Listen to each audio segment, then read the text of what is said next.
संस्कृतं मे प्रिया भाषा संस्कृतं चिन्तयाम्यहं संस्कृतेन सदा वच्मि संस्कृताय च जीवनं संस्कृतान्मे स्थितं सर्वं संस्कृतस्य प्रति सदा संस्कृते मे दृढा भक्तिः हे संस्कृत नमोऽस्तुते अंतरायति निरोपशान्तये शान्तपावनमचिन्त्य वैभवं तं नरं वपुषि कुञ्जरं मुखे मन्महे किमपि तुण्डिलं महः शरणं करवाणि शर्मदन्ते चरणं वाणि चराचरोपजीव्यं करुणैः कटाक्षपातैः कुर्मानन्द प्रतापसार्थवाहं वागर्थाविव सम्पृक्तौ वागर्थप्रतिपत्तये जगतः पितरौ वन्दे पार्वती परमेश्वरौ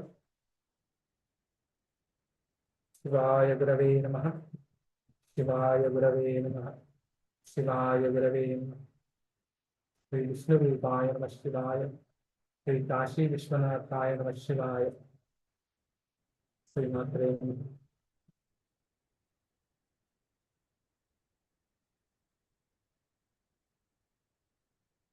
ఇప్పుడు మనం 18వ సర్గ నుంచి చెప్పుకోవాలి కదండి. అవును గురుగారు. 4047.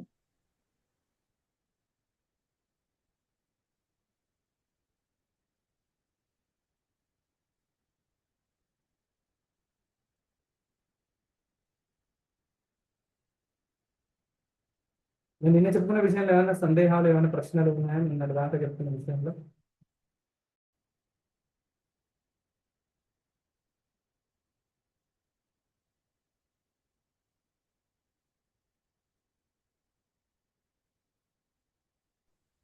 సందేహాలు ఏం లేవు, కానీ విచారణ అయితే కలుగుతుంది గురువు గారు.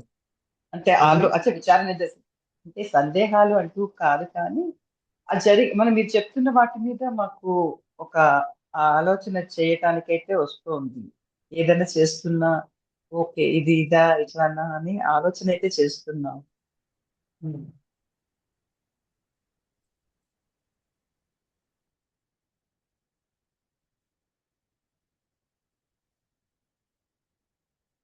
ఇంతవరకు వేరే వేరే చాలా విషయాలు చెప్పుకున్నాను. నిన్న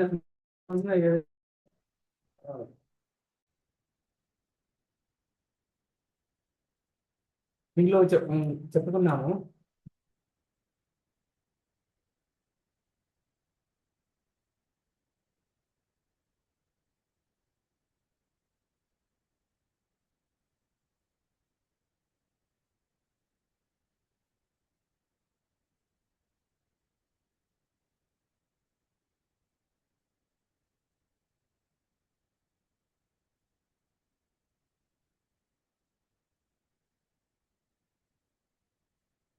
నిన్న మనం అంటే ఈ 6 ప్రకరణాల్లో ఉన్నటువంటి విషయాల గురించి మాట్లాడుకున్నాం కదండి. అవును గురుగారు. ప్రధానంగా ఉన్నటువంటి విషయాలు అంటే 6 ప్రకరణాలకి విడివిడిగా ఫలశ్రుతి చెప్పారు. ఏవైతే గుణాలు మనకు లేవు అని అనుకొని మనం ఉన్నాము, ఆ గుణాలు ఆ ప్రకరణాలు అధ్యయనం చేయడం వల్ల కూడా వస్తుంది అని. అయితే ఇంతవరకు అధికారి గురించి మాట్లాడి విషయం గురించి మాట్లాడారు. ఇప్పుడు విషయం అయిన తర్వాత అనుబంధ చతుష్టయం అని ఉంటుంది. తర్వాత ఏం చెప్పాలి? సంబంధం చెప్పాలి. విషయానికి అధికారికి సంబంధం, అథవా విషయానికి విషయి అధికారికి ఇద్దరికి సంబంధం ఏముంది, ఎలాంటి సంబంధం? విషయ భావ సంబంధం ఉంటుంది. అనుబంధ చతుష్టయం అని ఉంటుంది. ఆ అనుబంధ చతుష్టయం ఇప్పుడు మళ్ళీ మాట్లాడాలి. వశిష్ఠువాచ అస్యాం వాచిత మాత్రాయాం ప్రబోధ సంప్రవర్తతే బీజాదివసతో వ్యాప్త సతో వ్యుక్తాదవశ్యం భవి సత్ఫలం అవశ్యం భావి సత్ఫలం. ఇప్పుడు దీనికి పేరు పెట్టానంటే మోక్షోపాయ సంహిత అని పేరు పెట్టారు. ఈ మోక్షోపాయ సంహితను ఎవరైతే అధ్యయనం చేస్తాడో అథవా అధ్యయనం చేయిస్తాడో వాడికి ఖచ్చితంగా జ్ఞానం లభిస్తుంది. ఎలా అంటే మంచి భూమిలో నాట్లు వేస్తే ఖచ్చితంగా ఫలం ఎలాగైతే వస్తుందో అలాగే దీనివల్ల కూడా ఫలితం లభిస్తుంది. ఇక్కడ ఇది ఒక చిన్న ట్రాప్ అండి. ప్రతి చోట కూడా అంతే ఫలశ్రుతి ఉంటుంది కదా. ఈ ఫలశ్రుతి అనేటువంటిది ఒక అదే ట్రాప్ అనే చెప్పాలి. కనకధార స్తోత్రం చదవండి, మీకు లక్ష్మీ కటాక్షము కలుగుతుంది, ఇవన్నీ ఉన్నాయి కదండి మాటలు. మన మనసు దాంట్లోనే ఎక్కడైనా మనం ఉండిపోతే కష్టం. కానీ మనం మామూలుగా ఏం చేస్తామంటే చదువుతున్నప్పుడు వెంటనే అమ్మా ఇది రోజు చదివితే మనకి ఈ ఫలం వస్తుందంట అని చెప్పే మనం చదువుతూ ఉంటాం. ఈశ్వరార్పణ బుద్ధి ఎందుకండి శంకరాచార్య లాంటి వాళ్ళు కూడా అలాగే చేశారు. శంకరాచార్యులు ఇలా ఆలోచిస్తాము మనం అని చెప్పి ఆయన చేయలేదు.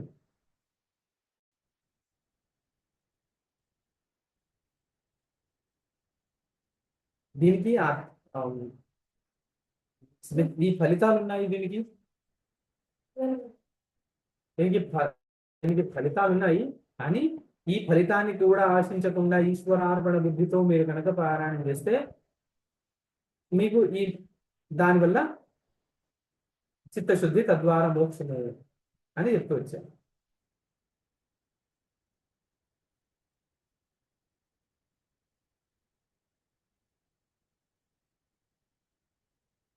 స్తోత్రాలు చదివిన తర్వాత ఫలస్థితి చదవకుండా ఇక్కడ కూడా అంతే. ఇక్కడ కూడా ఏవేవైతే అయితే ఇక్కడ ఉన్నటువంటి ఫలితాలు చెప్పాను, ఆ ఫలితాలు కూడా అలాంటివేనా? ఇక్కడ ఏం ఫలితాలు చెప్పాము?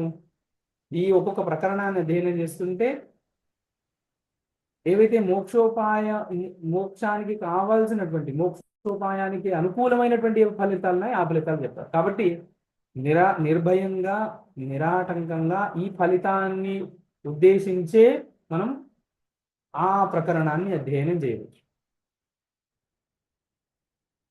మొదటి ప్రకరణాన్ని అధ్యయనం చేస్తే ఏమొచ్చింది? వైరాగ్యం వస్తుంది. నిజంగా మనకు వైరాగ్యం వచ్చింది కొద్దో గొప్ప. వచ్చింది. వైరాగ్యపు మాటలు వింటుంటే మనకు కూడా ఇదంతా నిజమే కదా, రాముడు చెప్తుంది నిజమే కదా, అవునా? రాముడి మాటల్లో చెప్పింది ఏదైతే గురించి మాట్లాడి వైరాగ్యం చెప్పింది నిజమే కదా, నిజంగా ఈ సంసారం ఇలాగే ఉంది కదా అనేటువంటి చిన్న మాట మనకు బయలుదేరింది మనసులో అందరికీ, ఎవరెవరైతే విన్నామో దాని ఫలం ప్రత్యక్షంగా తెలుస్తుంది. ఇప్పుడు మనం ప్రతి చోట ఎన్నో జీవితంలో పొందుతున్నాం, కోల్పోతున్నాం, ఇవన్నీ కూడా ఇప్పుడు ఇవేవి కూడా సుఖాన్ని ఇచ్చేవి కాదు అని ఎక్కడో ఒక దగ్గర మన మనసులో మెదులుతుంది. అది ఎవరెవరికైతే మనసులో వచ్చిందో వాళ్ళే మళ్ళీ రెండో ప్రకరణం వినగలిగారు.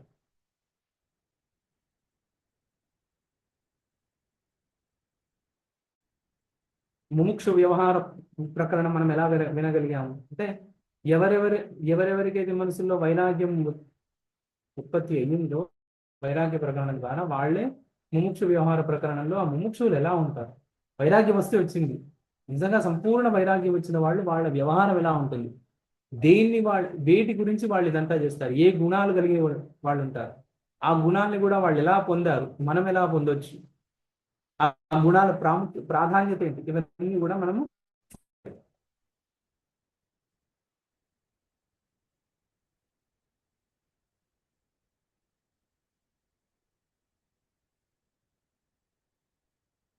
అపిపౌరుషమాదేయం శాస్త్రం చేద్యుక్తిబోధకం అన్యత్వార్షమపి త్యాజ్యం భావ్యం న్యాయైక సేవినా.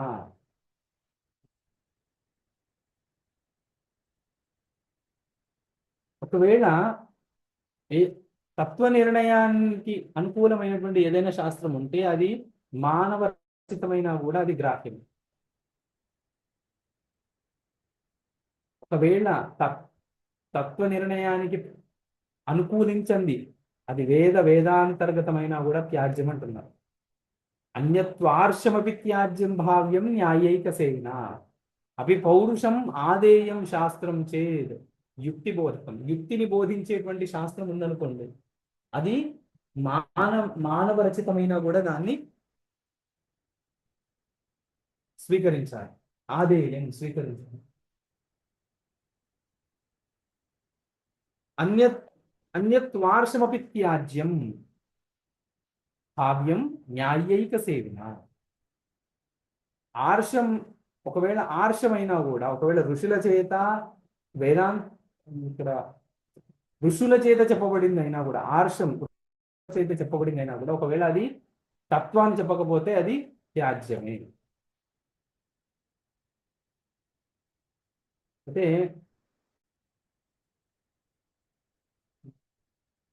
ఇప్పుడు ఋషి ప్రోక్తమైంది ఇది త్యాజ్యము అని ఏదైనా ఒక విషయాన్ని ఇది త్యాజ్యము, ఇది గ్రాహ్యము ఎలా మనం నిర్ణయించాలి?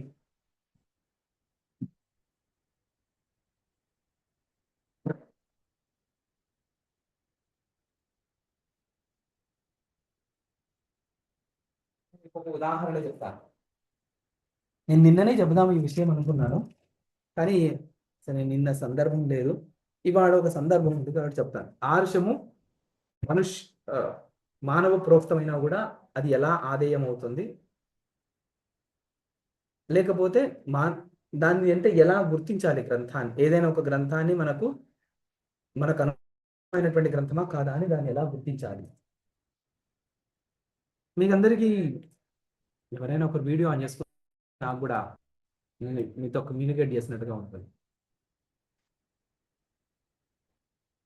సత్యార్థ ప్రకాశిక అనే గ్రంథం విన్నారా?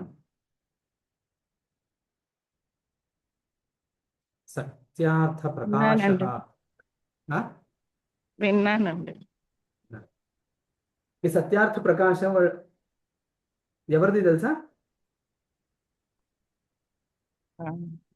సత్యార్థ ప్రకాశక దయానంద ఆర్య సమాజ వ్యవస్థాపకులైనటువంటి దయానంద సరస్వతి. దయానంద సరస్వతి అనడానికి లేదు, ఎందుకంటే ఆయన జీవితం ఒక పెద్ద కన్ఫ్యూజన్. ఆయన మొదలు శాంకరాచార్య శాంకర మతంలో ఆయన సన్యాసిగా ఉండి తర్వాత దాన్ని త్యాగం చేసి ఆయన సొంత పంథా పెట్టుకున్నాడు. ఆయన సరస్వతి బాగుంది కాబట్టి ఏదో ఆ పట్టనామం అలాగే పెట్టుకున్నాడు. త్యాగం చేసినప్పుడు ఆ పంథాన్ని త్యాగం చేసినప్పుడు పట్టనామం కూడా త్యాగం చేయాలి, త్యాగం చేయలేదు ఆయన. సరే, ఆయన దయానంద అని చెప్పుకున్నాడు కాబట్టి మహర్షి దయానంద. ఈ సత్యార్థ ఎందుకు అని ఎందుకు పెట్టారు ఆయన పేరు?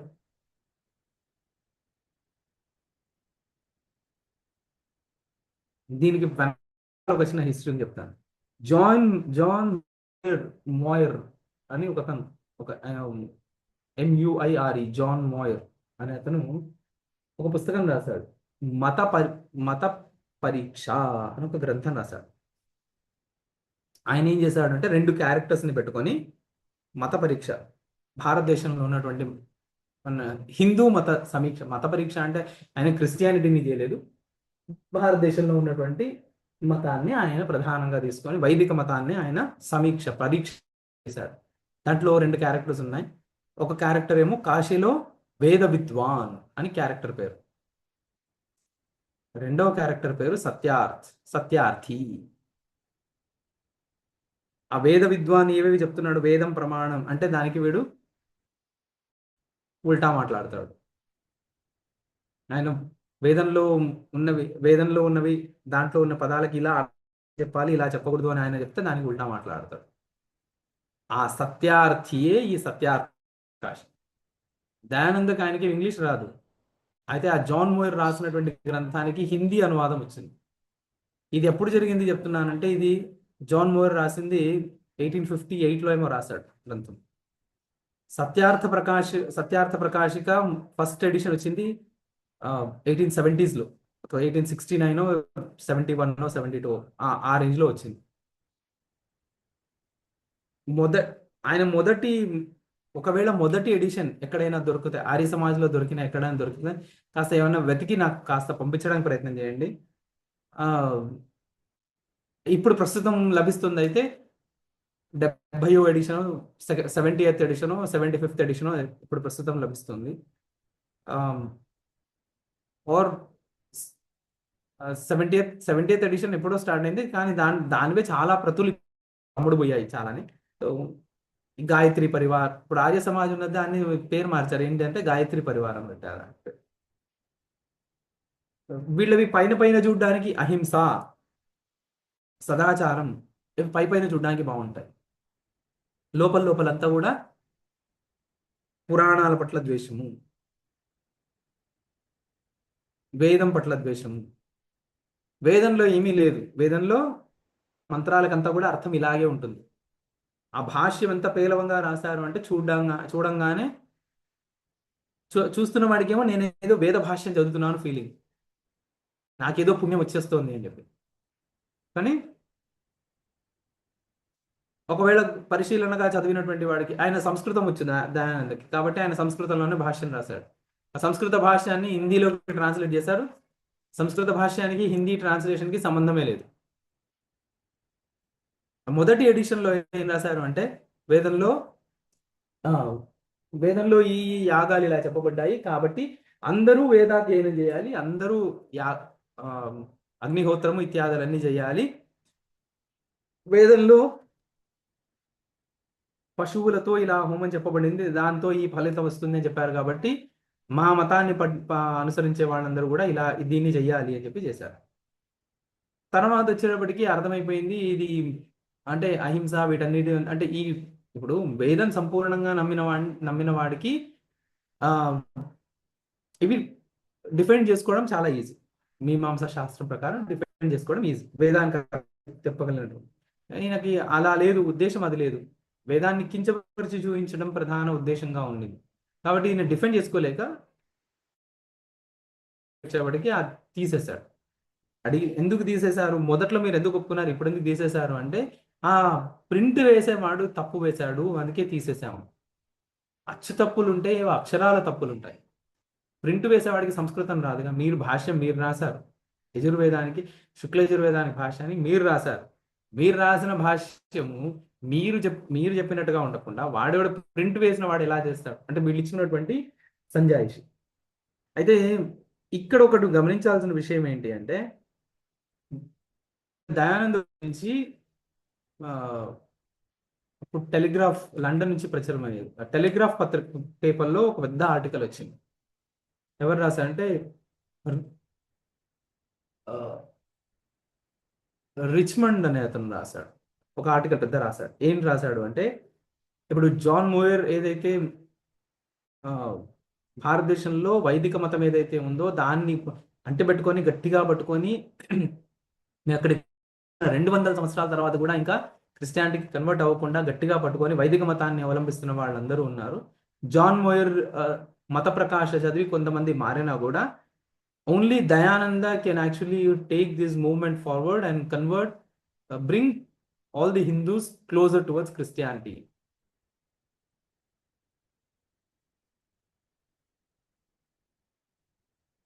ఇది సరే, ఇది ఎక్కడుంది అని అంటే, వీళ్ళ ఆర్య సమాజం హెడ్ క్వార్టర్స్ లో ఒక పెద్ద ఫ్రేమ్ కట్టి పెట్టుకున్నారు. ఆ రోజు దాని గురించి ఇలా మాటలు వచ్చాయని చెప్పి దాన్ని ఎవరు చదవనివ్వరు. ఎగ్జాక్ట్ గా దగ్గరికి వెళ్ళి పెద్ద ఆర్టికల్ టెలిగ్రాఫ్ లో అప్పట్లోనే స్వామి దయానంద గురించి ఇంత పెద్ద ఆర్టికల్ రాశారు, చాలా పొగుడుతూ రాశారు అని చెప్పుకుంటారు. పొగుడుతా ఏంటంటే ఇది పొగుడు.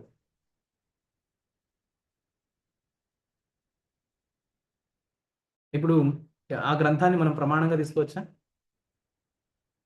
యుక్తి ఉంది దాంట్లో యుక్తి చాలానే చేస్తాడు, కానీ మోక్షం గురించి యుక్తి లేదు, అక్కడ కుయుక్తులే ఉన్నాయి.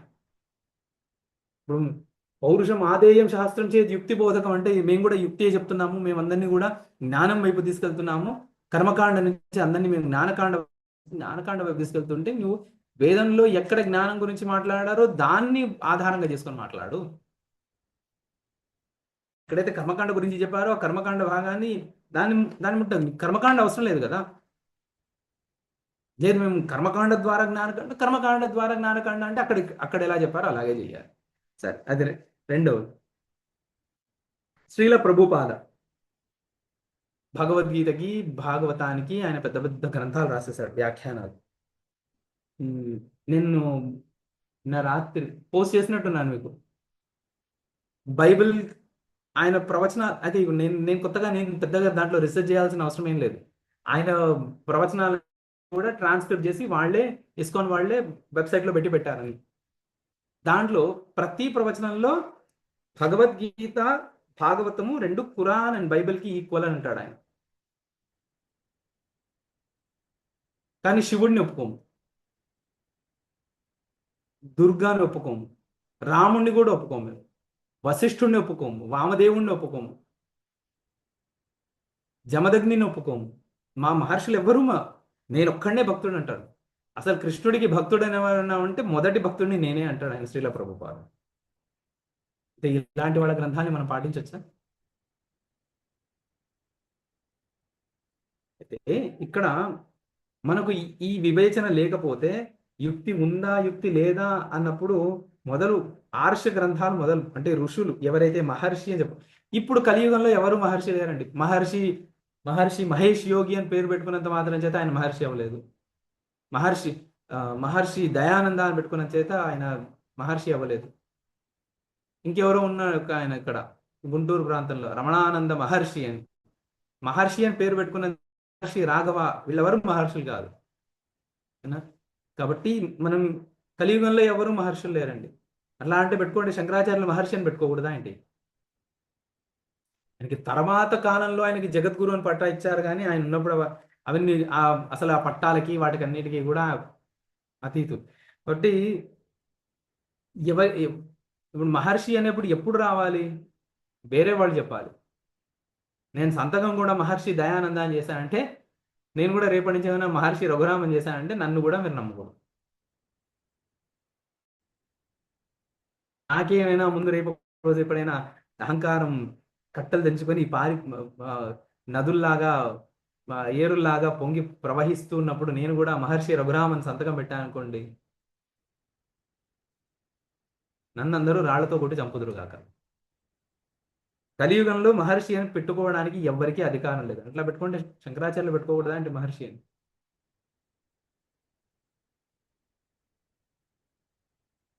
కాబట్టి మన చుట్టూ ఎట్లా ఉన్నాయి అంటే, ఇప్పుడు యోగవాసిష్టం అనేటువంటి గ్రంథం ఇంతకుముందు ఒకప్పుడు రహస్య గ్రంథం. ఇది ఎందుకు?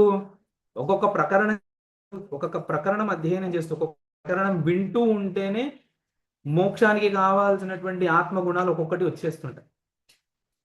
మీరు ఒకసారి మిమ్మల్ని మీరే ఎవరిని వాళ్ళు సెల్ఫ్ ఇంట్రోస్పెక్ట్ చేసుకొని, నేను 2 నెలల క్రితం జూన్లో మొదలు పెట్టాము, మనం జనవరిలో మొదలు పెట్టాము, ఇది ఇవాళ మేలో ఉన్నాం, 4 నెలలు. మకర సంక్రాంతి రోజు మొదలు పెట్టాము మనం, అంతేనా అండి? మకర సంక్రాంతి రోజు మొదలు పెట్టాము, ఇవాళ అధిక జ్యేష్ఠ మాసంలో ఉన్నాం. సంక్రమణం లేదనుకోండి ప్రస్తుతానికి. సో ఈ 4 నెలలు అంటే సుమారుగా జనవరి 14, 15 మొదలు పెట్టాం, ఇవాళ మే 20కి వచ్చేసాం. ఈ 4 నెలల్లో సుమారుగా 50 క్లాసులు 60 క్లాసులు అయ్యాయి అనుకుందాం. ఈ 60 క్లాసుల్లో 60 పాఠాలు విని వైరాగ్య ప్రకరణం మనం సుష్ఠుగా విన్నాం. మన శాస్త్రం అధ్యయనం చేయడానికి కావాల్సినంత కనీసం అంత అయినా వైరాగ్యం మనకు వచ్చింది అని మనం అనుకుంటాం. ఎవరికి వాళ్ళు సెల్ఫ్ ఇంట్రెస్ట్. నేను ఎవాల్యుయేట్ చేయలేని ఈ విషయంలో, కానీ ఎవరికి వాళ్ళు చేసుకోవచ్చు. అంటే కొన్ని పరిస్థితులు, అంటే ఈ 4 నెలల్లో మొదటి 2 నెలలు మనం వైరాగ్యం అధ్యయనం చేసాం, 3 నెలలు అధ్యయనం చేసాం అనుకుందాం. ఆ 2.5 నెలల్లో మనం ఏదైతే వైరాగ్య ప్రకరణం అధ్యయనం చేసాం, 33 సర్గల వైరాగ్య ప్రకరణం, ఆ 2.5 నెలల తర్వాత ఏదైనా ఒక పెద్ద ఇన్సిడెంట్ మన జీవితంలో జరిగి ఉంటే, సంతోషకరమైందో బాధాకరమైందో, దాన్ని మనం ఎలా రిసీవ్ చేసుకుంటాం? ఎవరికి వాళ్ళు ఒక పేపర్ మీద రాస్తాం. అంటే నేను వైరాగ్యంతో చూసానా దాన్ని, లేకపోతే దాంట్లో నేను బాధపడుతూ చూసాను. అంటే ఎవరైతే కంటిన్యూస్గా క్లాస్కి వచ్చారో, ఎవరైతే పూర్తిగా విన్నారో, రికార్డింగ్స్ అయినా విన్నారో, వాళ్ళు చేస్తే బాగుంటుంది.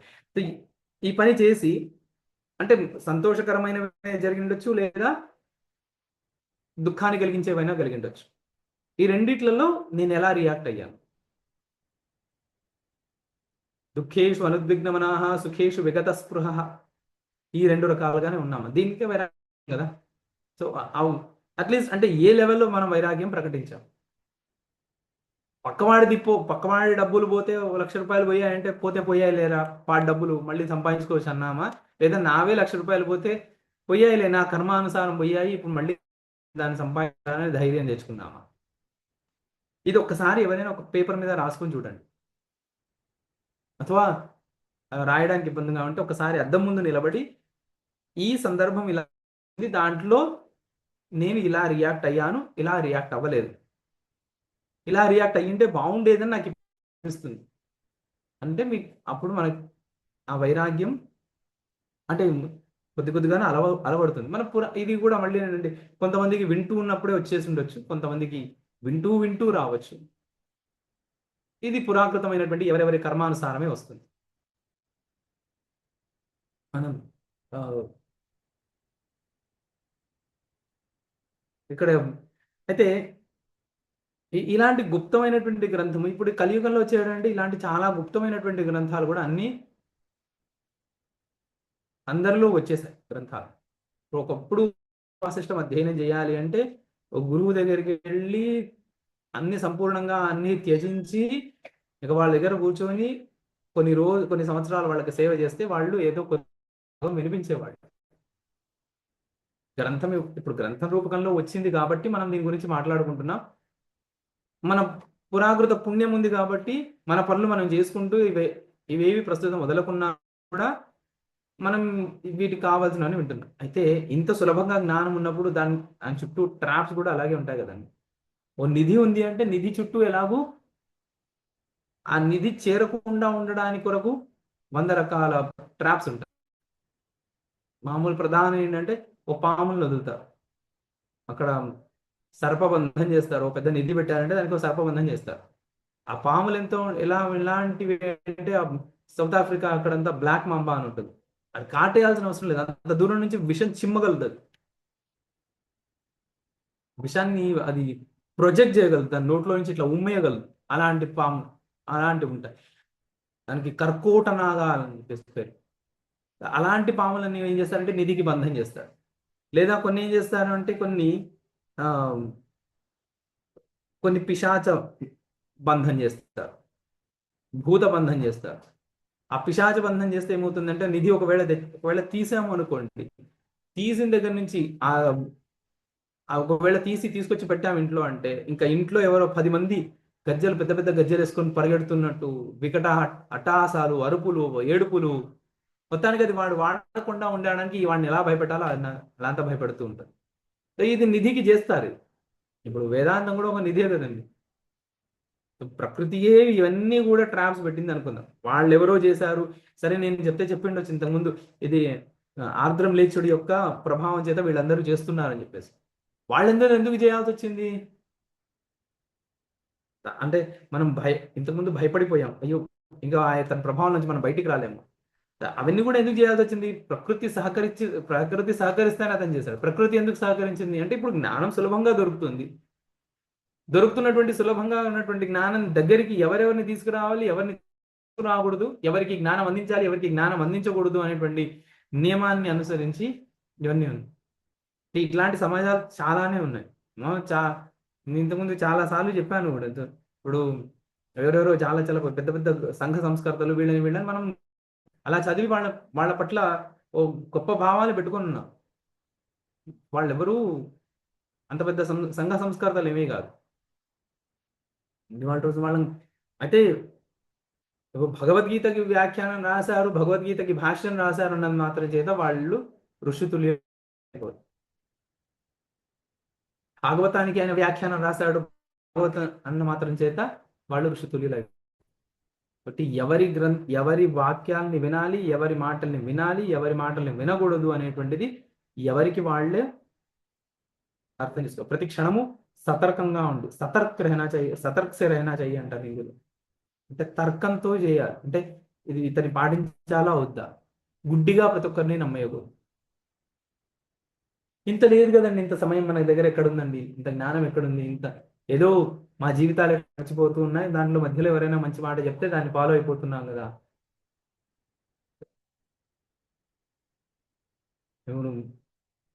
ఒకప్పుడు మొబైల్ ఈమెయిల్స్ రెగ్యులర్గా చెక్ చేస్తున్న రోజుల్లో ఇప్పుడు కూడా వస్తాయి, కాకపోతే ఇప్పుడు ఎవరు ఈమెయిల్ చెక్ చేయట్లేదు కాబట్టి ఆ ఈమెయిల్ స్కామ్స్ ఎవరు పెద్దగా పట్టించుకోవట్లేదు. ఓ రోజు పొద్దున్నే లేవగానే ఈమెయిల్లో ఈమెయిల్ నోటిఫికేషన్ వస్తే వెంటనే ఈమెయిల్ చూసేసి దానికి రిప్లై చేయాలనేటువంటి తహతహ. ఇప్పుడు వాట్సాప్ మెసేజ్కి కూడా ఉండట్లేదు అనుకోండి. అప్పుడు ఈమెయిల్ వచ్చిందంటే వెంటనే ఈమెయిల్ ఎవరో నాకు పంపించాలని చెప్పేసి వెంటనే రిప్లై చేయాలి. పొద్దున్నే లేవగానే 7 మెసేజ్ వస్తాయి రోజు.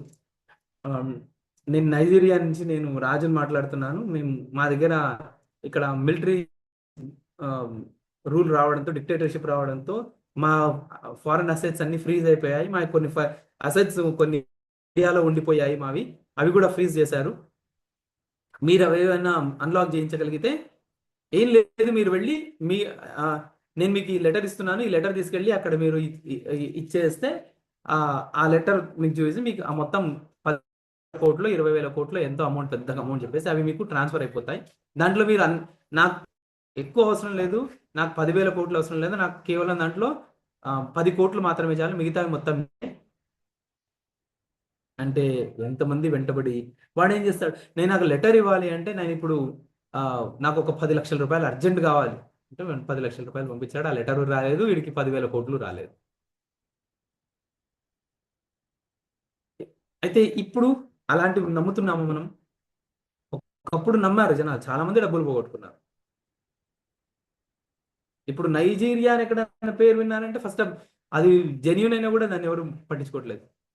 నైజీరియాలో 100 మంది చనిపోయారంటే ఆ 100 మంది చనిపోయారా, పోతే పోయారని చెప్పేసి, అంటే అంత ఏహ్య భావం వచ్చేసింది మన నైజీరియా మీద.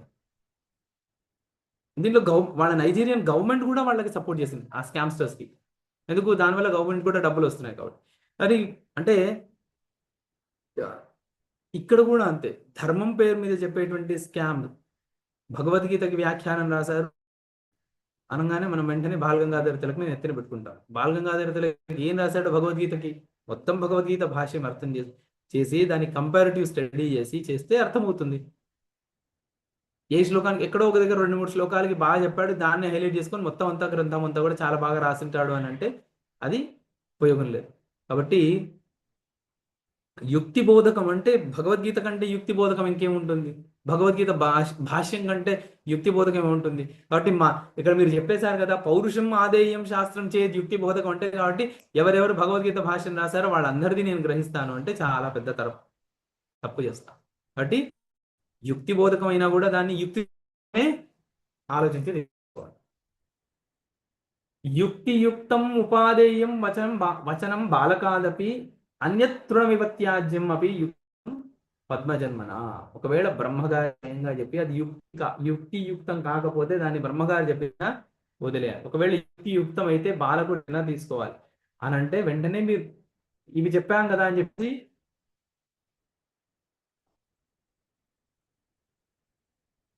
ఆలోచించి తీసుకోవాలి, వాళ్ళు చెప్పారని కాకుండా.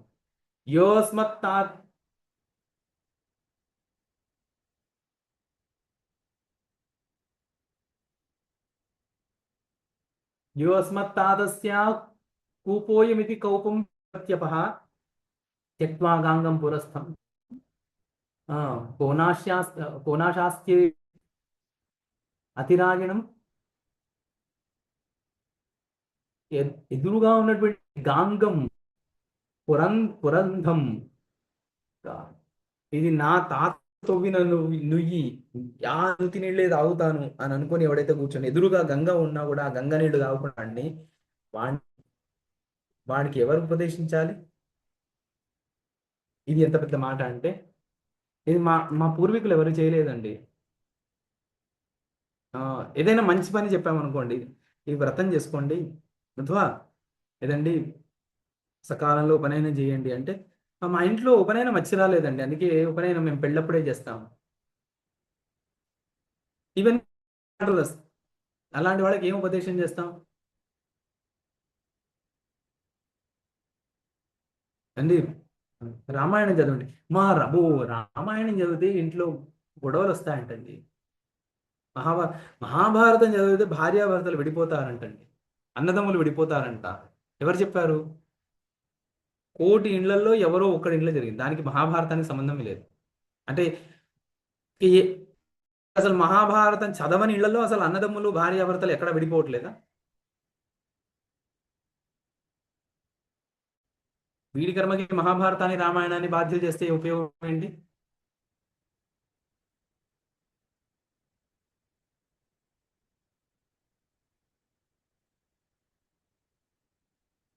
కాబట్టి ఈ గ్రంథాలకి ఇప్పుడు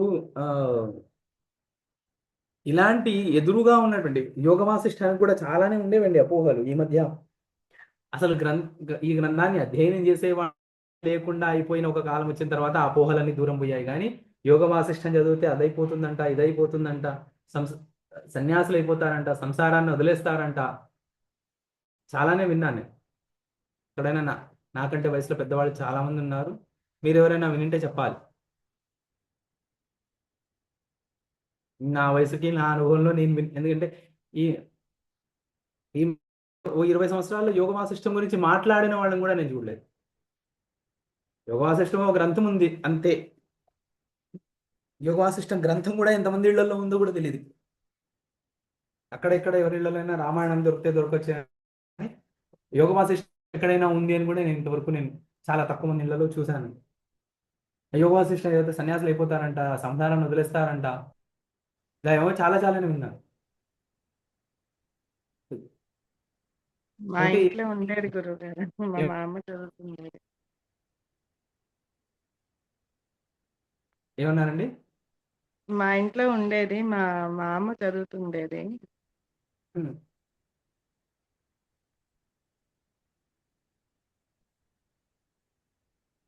యథోషసి ప్రవృత్తాయాం ఆలోకో పశ్చిమేష్యతి అస్యాం వాచితమాత్రాయాం సువేకస్తథైష్యతి.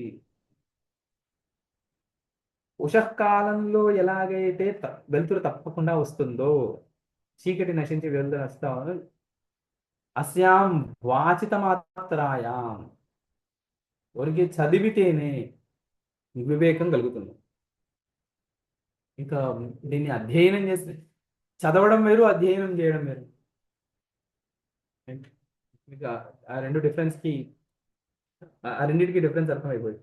శృతాయాం ప్రాజ్ఞవదనాత్ బుద్ధ్వాంతం స్వయమేవ చ శనైః విచారేణ బుద్ధౌ సంస్కార ఆగతే. పూర్వం తావదుతేత్యంతర్భృశం సంస్కృతవాక్యత శుద్ధయుక్త్యా లతేవోచర్యా సభాస్థానభూషణం. శృతాయాం ప్రాజ్ఞవదనాత్, ప్రాజ్ఞుడైనటువంటి వాళ్ళ ముఖం నుండి విన్నంత మాత్రం చేతనే, విని స్వయంగా గ్రహించినంత మాత్రం చేతే శనైః విచారేణ, మెల్లిమెల్లిగా ఇక్కడ చెప్పిన విషయాల్ని మళ్ళీ విచారణ చేయడం ద్వారా బంధౌ సంస్కార ఆగతే, సంస్కారం వస్తుంది. పూర్వం తావదుతేత్యర్భృశం సంస్కృత వాక్యత. అయితే ఈ గ్రంథం అధ్యయనం చేయడం ద్వారా ఏమొస్తుంది, విచారణ చేయడం ద్వారా ఏమొస్తుంది అంటే, ఇంతకు ముందు వరకు మీ మాటల్ని ఎవరైనా ఊరికే తేలిగ్గా తీసి పడేసినటువంటి వాళ్ళు కూడా ఈ గ్రంథం ద్వారా వచ్చినటువంటి విచారణ ద్వారా వచ్చినటువంటి సంస్కృతమైనటువంటి మాటల ద్వారా, సంస్కృత భాష చేస్తుందని చెప్పట్లేదు, మాటలు సంస్కృతం అవుతాయి, విచారణ ఆలోచనలు సంస్కృతం అవుతాయి. అలా సంస్కరించబడినటువంటి మాటలు కలిగినటువంటి వాడు సభాస్థాన భూషణం, సభకి భూషణుడు అవుతాడు, సభని అలంకరించేటువంటి వాళ్ళు అవుతారు.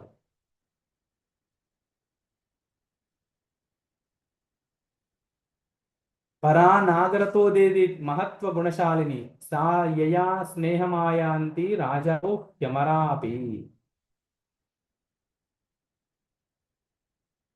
మహత్తరమైనటువంటి చాతుర్యం వస్తుందంటే ఈ గ్రంథ అధ్యయనం చేసిన తర్వాత. దీని తర్వాత రాజుల యొక్క, పండుగ యొక్క స్నేహం లభిస్తుంది. పూర్వాపరజ్ఞ సర్వత్ర నరో భవతి బుద్ధిమాన్ పదార్థానాం యథా దీపహస్తో నిశి సులోచన. పూర్వా అపరజ్ఞ సర్వత్ర నరో భవతి బుద్ధిమాన్. చేతిలో దీపం పెట్టుకున్నటువంటి వాడు రాత్రిపూట చిమ్మ చీకట్లో కూడా ఎలాగైతే పదార్థాలని చూడగలుగుతాడో, అలాగే ఈ శాస్త్రాన్ని ఇచ్చినటువంటి వాళ్ళు భగవంతుడు మాయామయమైనటువంటి ఈ ప్రపంచాన్ని, దాన్ని పూర్వపరాలు రెండింటినీ కూడా పరిశీలించి సర్వత్ర నరో భవతి బుద్ధిమాన్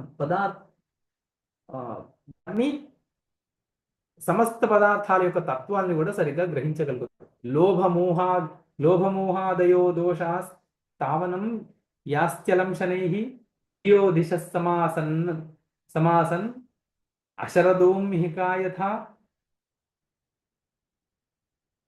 లోభమోహాదులు ఏవైతే దోషాలు ఉన్నాయో ఆ దోషాలన్నీ కూడా యాంతి అలం శనైః, అవన్నీ కూడా మెల్లిమెల్లిగా దూరం అయిపోతాయి. ధియో దిశః సమాసన్,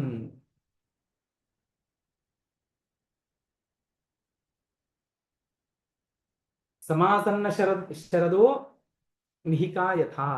ఎలాగైతే శరదృతువు ఆరంభం అవ్వంగానే ఆసన్న శరద మేఘాలు చుట్టుపక్కల ఉన్నటువంటి మేఘాలు కూడా చెదరైపోయినట్టు, చెల్లాచెదరైపోయినట్టు శరత్కాలంలో చంద్రుడు ప్రకాశితుడయ్యేట్టు, అంటే అప్పటి వరకు ఉన్నటువంటి మేఘాలన్నీ చెల్లాచెదరైపోతాయి. శరత్కాలంలో చంద్రుడి శోభ, వెలుతురు, జాబిలి బాగా కనిపిస్తుంది. అలాగే ఈ గ్రంథాధ్యయనం చేయడం ద్వారా లోభమోహాలు అనేటువంటి దోషాలు కూడా తొలగిపోయి వీడు జ్ఞానవంతుడుగా ప్రపంచానికి కనిపిస్తాడండి. కేవలం సమవీక్షంతే వివేకాధ్యసనం ధియ న కించన ఫలం దత్తే స్వాభ్యాసేన వినాక్రియా. రాముడికి చెప్తున్నాడు వశిష్ఠుల వారు, నీ బుద్ధికి ఇప్పుడు వివేకాభ్యాసం ఒకటే అవసరం. అభ్యాసరహితమైనటువంటి ఏ క్రియ కూడా ఫలం వసవదు. దీని గురించి ఒకసారి మళ్ళీ మనం మాట్లాడాలి. ఇప్పుడు ఇంత వింటున్నాం, సరిగ్గా రాత్రి 8:30 నుంచి 9:30 భోజనం అయిన తర్వాత కూర్చుంటున్నాము. పైగా ఇన్ని రోజులు ఏం చేసేవాళ్ళు అంటే, ఏదో రాత్రికి వస్తున్నాయి లేదా అది లేదు, ఆ స్థానంలో వేరే ఏమైనా కార్తీక దీపమో లేకపోతే వసంత దీపమో ఏదో దీపాలు వస్తూ ఉంటాయి, అవన్నీ చూసేవాళ్ళము. దాని బదులు 1 గంట సేపు ఇదేదో హాయిగా వినేసి పడుకుంటున్నాము అని కాకుండా, ఏ రోజైతే రావట్లేదో ఆ రోజు పాఠం లేదనుకోకుండా ఆ రోజు దయచేసి పాత విషయాలను ఒక్కసారి నెమరు వేయడానికి ప్రయత్నం చేయండి. అంటే ఎంతో మనం చెప్పుకుంటూ వచ్చేస్తున్నాం ఇంత దాకా, 60 పాఠాలు సుమారు అలానే చెప్పుకున్నాం. అయితే మరి 60 పాఠాలు చెప్పుకుంది దానివల్ల ఏదైనా ఉపయోగం ఉండాలిగా. ఒక్కసారి వైరాగ్య ప్రకరణం ఏదైనా చెప్పండి అంటే, వైరాగ్య ప్రకరణం అయిపోయినప్పుడు చెప్పాను నేను, ఒక్కొక్కరు ఒక్కొక్క విషయం చెప్పండి అని. సుమారుగా మోక్ష వ్యవహార ప్రకరణం కూడా అవ్వచ్చింది, ఇంకొక సర్గ మాత్రమే మిగిలింది, ఇంకో సర్గ 2 సర్గలు మిగిలింది. ఇప్పటి వరకు కూడా ఈరోజు చెబుదామండి అని ఎవరు అనలేదు. ఎందుకు అంటే పాత చదవ ఇదే అధ్యయనంగా పెట్టుకుందాం. ఇదేదో కాలక్షేపం కాకుండా, పురాణ కాలక్షేపం లాగా కాకుండా దీన్ని అధ్యయనం లాగా పెట్టుకోవాలి. ఒకసారి విని ఒక 4 పాయింట్లు రాసుకొని దాన్ని మీరు చింతన చేసి, నేను ఇలా ఆలోచించానండి, ఇలా అర్థం ఇలా కరెక్టేనా అని మీరు అలా మాట్లాడినప్పుడు ఇంకా ఉత్సాహం ఉంటుంది చెప్పాలి. లేదండి మీరు అర్థం చేసుకుంది తప్పు. ఇప్పుడు నా పరిస్థితి ఏమైందంటే, మీరు ఇలా అర్థం చేసుకొని ఉంటామో అని నేను ఆలోచిస్తారేమో అని నేను ఊహించి నేనే చెప్పాల్సి వస్తుంది.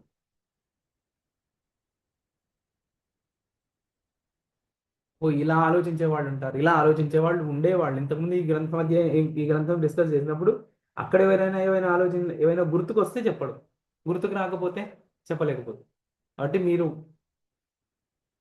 ఇక్కడ వైరాగ్య ప్రకరణంలో ఇక్కడ చదువుతున్నప్పుడు ఇక్కడ ఇలా అనిపించిందండి, మీరు అనిపించిందే కరెక్ట్ ఉండొచ్చు, నాకే తప్పు అనిపించిండొచ్చు, నేను కూడా ఒక కొత్త విషయాన్ని నేర్చుకోవచ్చు. కాబట్టి ఇది చర్చగా, ఇది అధ్యయనంగా పెట్టుకుందామండి. ఏదో కాలక్షేపం లాగా పురాణ విద్య అని పెట్టాను నేను, పురాణ కాలక్షేపం అని పెట్టలేదు గ్రూప్కి.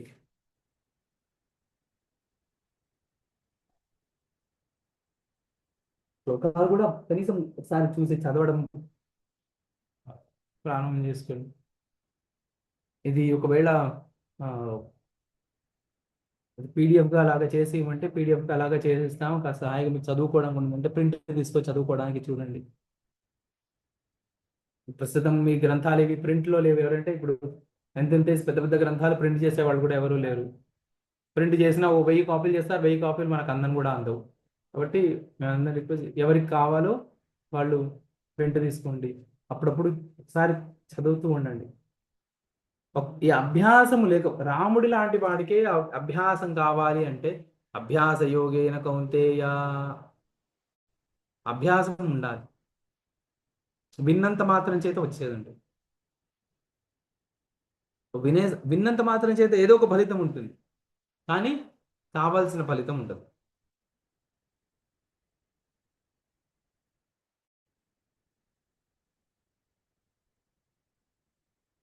ఈరోజు ఇక్కడికి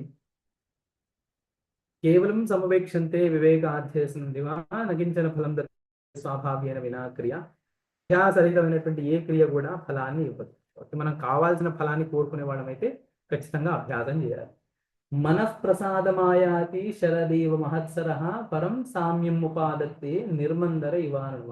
12వ శ్లోకం నుంచి మళ్ళీ మనం రేపు పాఠంలో చెప్పుకోవాలి.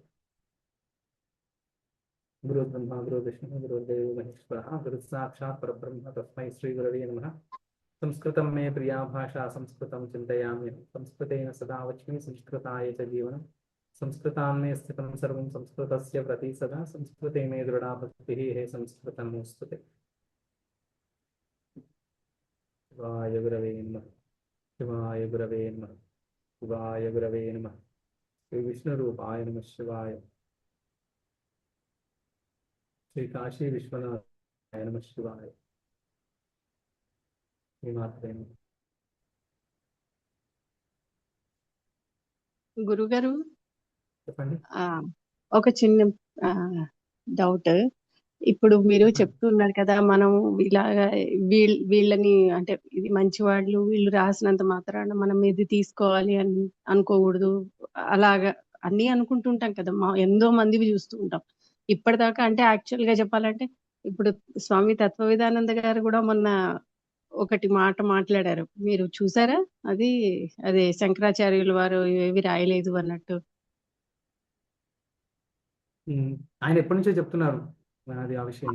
ఆయనది అదే ఆయనవి నేను అంటే ఎట్లా అంటే యుఎస్ లో ఉన్నప్పుడు కూడా ఆయన ప్రవచనాలకి వాళ్ళకి వెళ్ళే వాళ్ళము. తర్వాత ఏమన్నా వాళ్ళ ఆశ విద్యా గురుకులం అక్కడ ఉండేది, అక్కడ పెన్సిల్వేనియాలో అక్కడ వెళ్ళే వాళ్ళం అంతాను. అసలు ఆయన భగవద్గీత రాశారంటే అసలు ఆ గ్రంథాలు ఎంతో వాస్ట్ గా ఉన్నాయి. అవన్నీ తీసుకొని అసలు పెట్టుకొని ఇంట్లో బాబోయ్ అని దాని మీద ఎంతెంతో డిస్కషన్లు చేసుకుని అలా చేసేవాళ్ళం అక్కడ. అట్లాంటిది ఆయన అంటే ఆయన మొదటి నుంచి కొంచెం కొంచెం కొంచెం కొంచెం ఈ విధంగా మాట్లాడినారు, కానీ మొన్న మాత్రం ఒక రేంజ్ లో బ్లాస్ట్ అయినట్టు అనిపించింది నాకైతే. అసలు టర్న్ అయిపోయాను అనమాట నేను. ఏదో కొద్ది కొద్దిగా నేను ప్రవచనాల్లో విన్నప్పుడు ఆయన మాటలలాగా జరిగింది. మరి అలా ఉన్నప్పుడు అంత అంటే అంత పండితులు అసలు ఆయన అంటేనే చాలా ఎన్నో రకాలుగా ఎంతో గౌరవం ఉండేది. ఇప్పుడు అవి కూడా ఇన్నేటప్పటికీ మనకి ఇంకా ప్రతి దాని మీద డౌట్ లాగే అనిపిస్తుంది కదా గురుగారు. అదే దాని ఇప్పుడు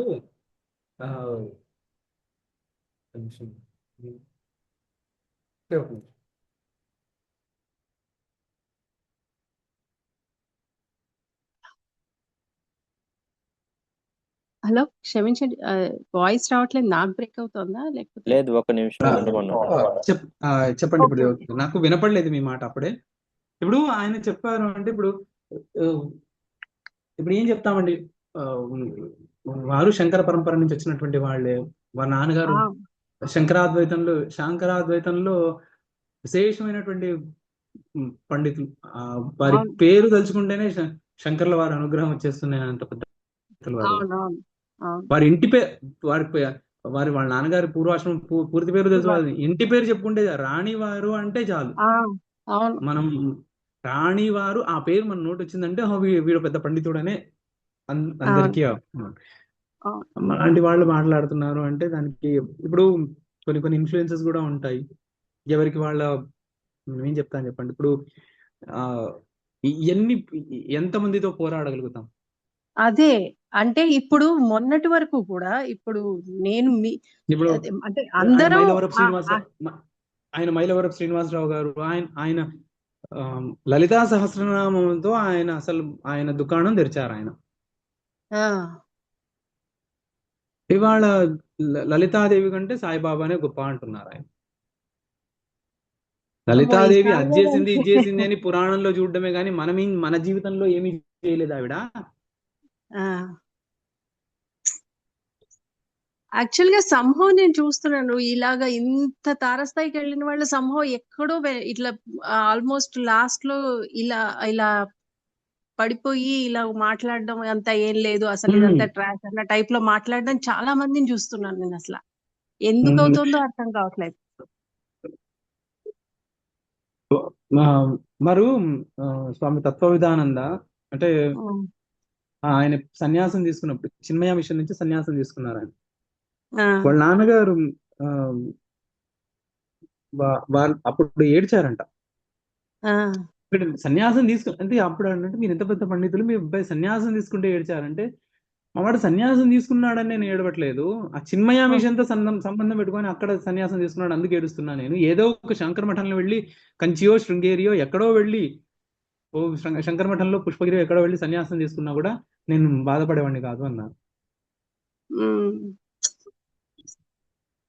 ఇవి అన్ని అసలు అక్కడ కూడా ఏంటంటే నాకు ఆ అంటే మీకు ఎట్లా గురుకులం కూడా ఇంతే. తెలుసండి, మీకు ఎట్లా తెలుసండి, మీ వయసు మీరు ఇప్పుడే ఏదేదో ఆ, అర్జునుడు కృష్ణుని అడిగినట్టు నువ్వే నాతో పుట్టావు, నీకెట్లా తెలుసు ఇవన్నీ అన్నట్టుగా కాకుండా, అంటే నాకు స్వామివారు అమృతాన్ స్వామివారు చెప్పారు. ఆ, వారు రాణి వారి శిష్యులే స్వామివారు పూర్వాశ్రమంలో. వారు చెప్పారు, మా గురుగారు ఇట్లా అన్నారు, ఆయన అక్కడ చిన్మయ మిషన్ లో వెళ్ళి సన్యాసం తీసుకున్నాడు, అసలు సన్యాసి అయినా. ఉమ్, ఇప్పుడు ఇప్పుడు ఎక్కడైతే ఇప్పుడు చిన్మయ మిషన్, ఆయన చిన్మయ మిషన్ స్టార్ట్ చేసిన వారు ఎవరండి, ఆయన బ్యాక్గ్రౌండ్ ఏంటి? కమ్యూనిస్ట్ గా ఉమ్, ఉన్నటువంటి ఆయన, హిందువులు లేరు, హిందూ దేవతలు లేరు, వేదం లేదు, వేదం అబద్ధం, పురాణం అబద్ధం అని చెప్పి తిరుగుతున్నాడు.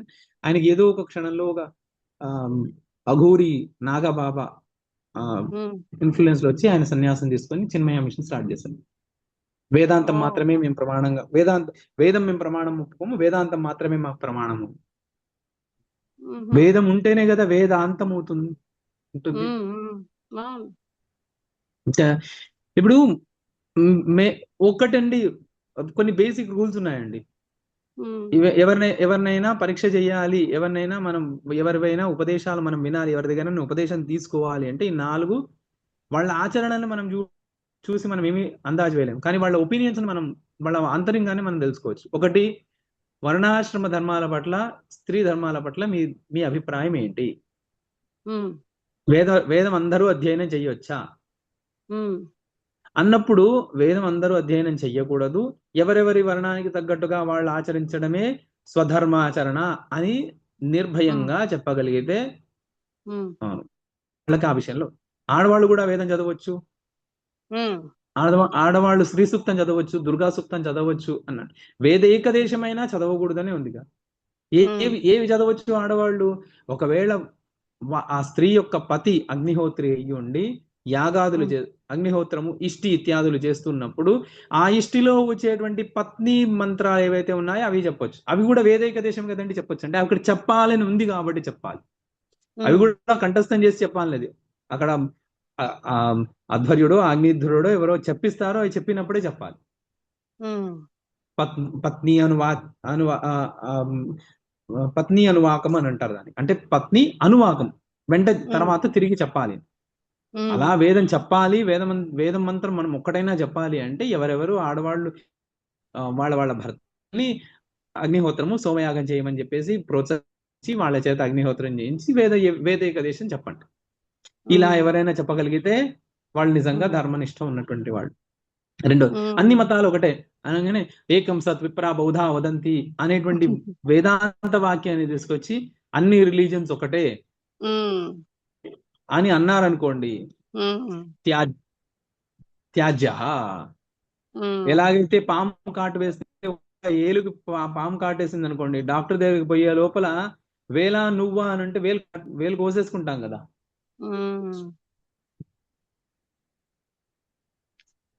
కానీ వేలు కాటేసి సామాన్య మానవులకైతే సామాన్యంగా ఇప్పుడు మీ దగ్గర ఇలా వచ్చి ఇప్పుడు ఏదో గురువు గారి దగ్గరికి అలా వెళ్ళి వాళ్ళవన్నీ విని విని విని ఉంటే కొంత అవగాహన, కొంత లోపలికి వెళ్ళి కొంత ఏదో అలాగా తెలుస్తుంది. కానీ గురుగారు మామూలుగా అయితే మాత్రం సామాన్యులకి మాత్రం ఇవి, ఎందుకంటే నేను సామాన్యంగా వచ్చి నేను ఇవన్నీ చూసాను అక్కడ ఉన్నప్పుడు ప్రతి ఒక్కళ్ళని. ఇప్పుడు చిన్మయ విషయంలోనే నేను మా పిల్లలకి చెప్పించాను, తర్వాత వచ్చి మేము వెళ్ళేవాళ్ళం, తర్వాత ఈ ఆర్ష విద్యా గురుకులం విపరీతంగా వెళ్ళేవాళ్ళం.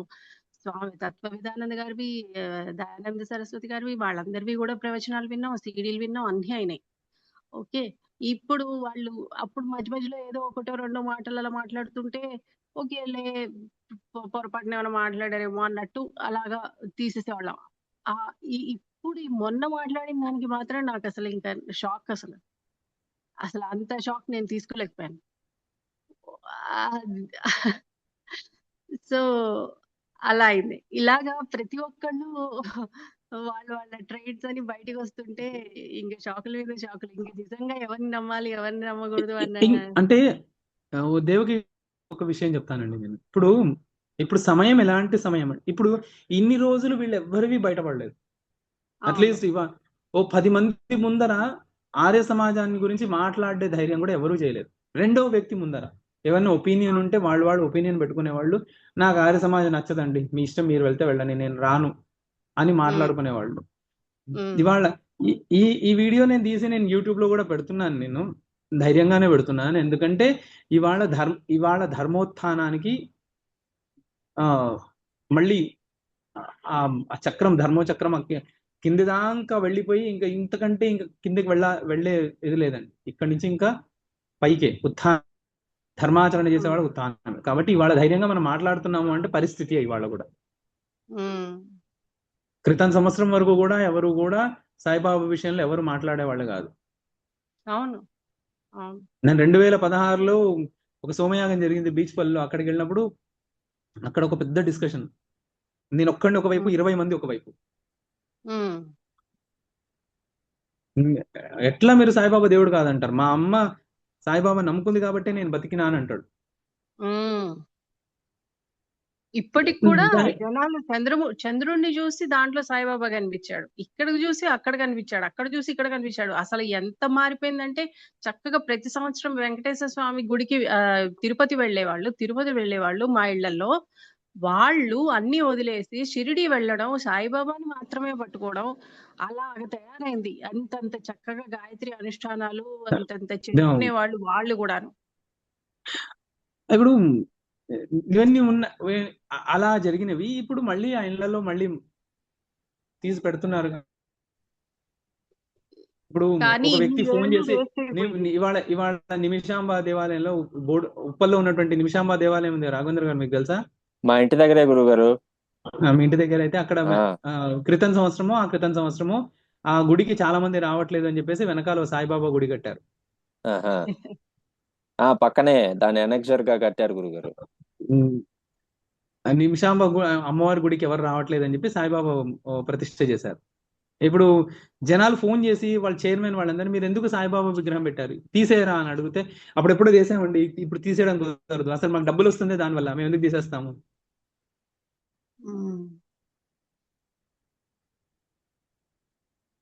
అదే అంటే ఇప్పుడు ఇవాళ రోజున ఇవన్నీ మనం మాట్లాడుకోగలుగుతున్నాము. మనం మాట్లాడుతున్నా కూడా ఇంకొక 6 మంది దాన్ని వింటున్నారు ఎగ్జిట్ అవ్వకుండా. అంటే ధర్మం వైపు మనం అందరం మళ్ళీ నడుస్తున్నామనే అర్థం. ధర్మం వైపు మళ్ళీ నడుస్తున్నప్పుడు కొద్దిగా ఉంటాయి ఎదుర్పు ఆటంకాలు, ఇవన్నీ ఉంటాయి.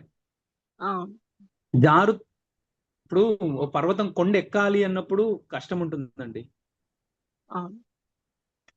ఒకసారి కొండ నుంచి కింద పడిపోతున్నప్పుడు అప్పుడు ఎవరు మనం రక్షించలేరు, అప్పుడు వదిలేశారు. అంతే, వీళ్ళంతా అంత భ్రష్టుపట్టిపోయారని చెప్పేసి వదిలేశారు. ఇప్పుడు ఎక్కుతూ ఉన్నప్పుడు కూడా జాగ్రత్తగా వెళ్ళాలి అంతే. ఇప్పుడు సోషల్ మీడియా వల్ల కొద్దిగా ఏంటంటే, ఇప్పుడు మనం ఒక్కళ్ళమే కాదు, మనం చేస్తే అవుతుందా అనే దృష్టి ఇది వరకు ఉండేది. ఇప్పుడు ఏంటంటే సోషల్ మీడియాలో ఇంత చూస్తున్నారు కాబట్టి ఒకళ్ళకొకళ్ళు కామెంట్స్, అమ్మో ఇలాంటి వాళ్ళు ఇంతమంది ఉన్నారు, ఇంకా ఇంతమంది సపోర్ట్ చేస్తున్నారు అని చూసి ఒకళ్ళని చూసి ఒకళ్ళకి ధైర్యం వస్తుంది. సో దాని వల్ల కూడా చాలా మారుతోంది. నిజంగా చెప్పాలంటే ఒక విధంగా సోషల్ మీడియా హిందూ ధర్మానికి చాలా హెల్ప్ చేస్తుంది అని అనిపిస్తుంది. సోషల్ మీడియా ఒకటే కాదండి, ప్రింటింగ్ ప్రెస్ ఎందుకు మొదలు పెట్టారు? భారతదేశానికి ప్రింటింగ్ ప్రెస్ ఎందుకు తెచ్చారు? బైబిల్ ప్రింట్ చేసి చేయడానికి కొరకు. ఆ ప్రింటింగ్ ప్రెస్ తర్వాత ఏం చేశారు? బైబిల్ ని ట్రాన్స్లేషన్స్ ఎవరైతే ఇంగ్లీష్ లో ఉన్నాయి, ఎవరికి అర్థం కాలేదు, ట్రాన్స్లేషన్స్ చేశారు. ఆ ట్రాన్స్లేషన్ చేసినప్పుడు ఇదేంటి, ఇది బూత్ పుస్తకం అని అనుకున్నారు అందరూ. సో అప్పుడు ఏమైంది, మన గ్రంథాలని తప్పు పట్టడం కొరకు వాళ్ళు ప్రింట్ ప్రెస్ మొదలు పెట్టారు. ఒకప్పుడు నియమం ఏంటి అంటే ప్రింటింగ్ ప్రెస్ లో బైబిల్ మాత్రమే, గుటెన్బర్గ్ నియమం ఏంటి అంటే ప్రెస్ లో కేవలం బైబిల్ మాత్రమే ప్రింట్ అవ్వాలి. దీంట్లో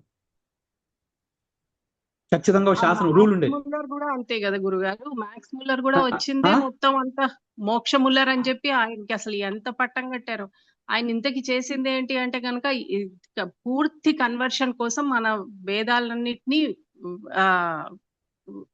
వక్రంగా రాసి దాన్ని ఏదో సులభమైన లాంగ్వేజ్ లో రాసినట్టుగా రాసి దాన్ని మొత్తం అంతా భ్రష్టు పట్టించారు. అలాగా చేసిన వాడు మా మ్యాక్స్ ముల్లర్. ఇంకా ఇప్పటికి కూడా మ్యాక్స్ ముల్లర్ ని దేవుడిగానే చూసేవాళ్ళు మ్యాక్స్ ముల్లర్ మహోదయ అంటారండి. ఎవరు నేను అదే చెప్పను. కదా. శంకర పీఠాధిపతులు ఒక స్వామివారే అంటారు. నేను ఎవరి పేరు చెప్పను. నేను మీరు వింటే అనండి. మ్యాక్స్ ముల్లర్ మహోదయ అని, మ్యాక్స్ ముల్లర్ స్టడీ సెంటర్ అని పెట్టి మ్యాక్స్ ముల్లర్ భాష్యాన్ని అంటే వేద భాష్యం చదివే వాళ్ళకి మ్యాక్స్ ముల్లర్ పారితోషికం ఇస్తున్నారు. ఒక శంకర పీఠాధిపతులు. నేను పేరు చెప్పను, మీరు అది కావాలంటే మీరు రీసెర్చ్ కాదు చేసుకోండి. గురుగారు, అది అసలు వాళ్ళవి బ్యాక్గ్రౌండ్ వాళ్ళవి సరిగ్గా పూర్తిగా అన్ని చూడకపోతే మాత్రం వాళ్ళ గురించి పట్టడం చాలా కష్టం. ఒక అమెరికన్ యొక్క ఆలోచన విధానాన్ని అసలు ఒక అమెరికన్ మాట్లాడేటప్పుడు వాడి వెనకాల వాడు ఏం ఆలోచిస్తున్నాడు అనేది పట్టడం మన వాళ్ళకి చాలా కష్టమవుతుంది. అదే ఒక ఇండియన్ అయితే గనక మన వాళ్ళు ఎలా ఏం మాట్లాడుతున్నారు మనకు మన వాళ్ళ ఫేస్లు అర్థమవుతాయి కాబట్టి వాళ్ళు ఏంటంటే ఇప్పుడు ఓకే వీడు ఇలా మాట్లాడుతున్నాడు కానీ వెనకాల మాత్రం వీడికి ఈ ఆలోచన ఉంది అన్న విషయాన్ని కొద్దిగా కొంతమంది అయినా గ్రహించగలుగుతారు. కానీ అమెరికన్ ని పట్టడం చాలా కష్టం. అసలు ఎవరు గ్రహించగలుగుతున్నారండి? ఇప్పుడు ఎవరు గ్రహించారు? ఇప్పుడు ఎవరు గ్రహించలేదు. ప్రతి ఒక్కరికి ఇప్పుడు చాలా అంటే సమాజం ఒకప్పుడు ఏమైపోయింది అంటే నేను బాగుండాలి, నాకేదో మంచి ఉద్యోగం రావాలి, నేనేదో నాకు కావాల్సిన చోట నేను ఇల్లు పోవాలి. అదే కదా. ఇప్పుడు కుటుంబం అందరం కలిసి కుటుంబం ఉన్నాము. నేను నా భర్త నా పిల్లలు, అథవా నేను నా భార్య నా పిల్లలు, మేము వేరే కాపురం పెట్టుకోవాలి అన్నదమ్ములతో కలిసి. ఇవే కదండి ఈ చిన్న చిన్న కోరికలే కదా ఉండినాయి అందరికి. ఈ చిన్న ఇవి ధార్మికమైనటువంటి కోరికలు కావు కాబట్టి రాముడినో కృష్ణునో పూజిస్తే దొరకలేదు.